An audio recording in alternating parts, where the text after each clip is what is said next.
I-DA ithabathele kuye ulawulo kumasipala wesixeko saseRhawutini, eKurhuleni kunye nase-Tshwane ngenxaso ebingalindelwanga nesuka kumaqela aphikisayo.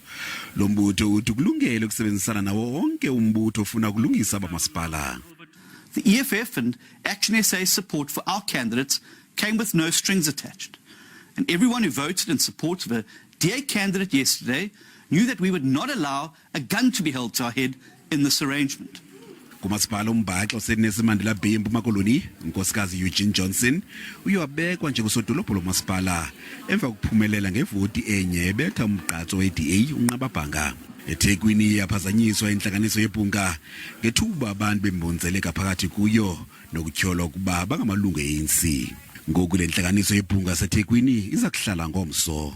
If they fail to reconstitute these councils within the next 14 days, which is by the 23rd, then the MEC in that respective provinces can then declare that there must be by-elections in those hung municipalities.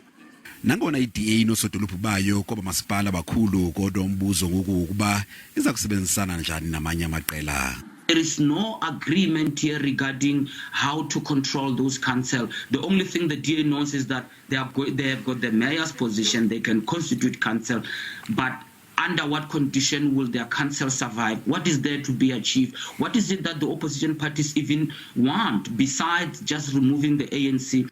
Kusenjalo i-ActionSA ithi izimisele ukuphosa kwelokulibala konke isebenzisane ne-DA ngenjongo zokuzisa inkonzo ezikundoqo eluntwini. Lo mbutho uthi i-DA kufuneka iphinde ibuyele kwingxoxo nemibutho ephikisayo.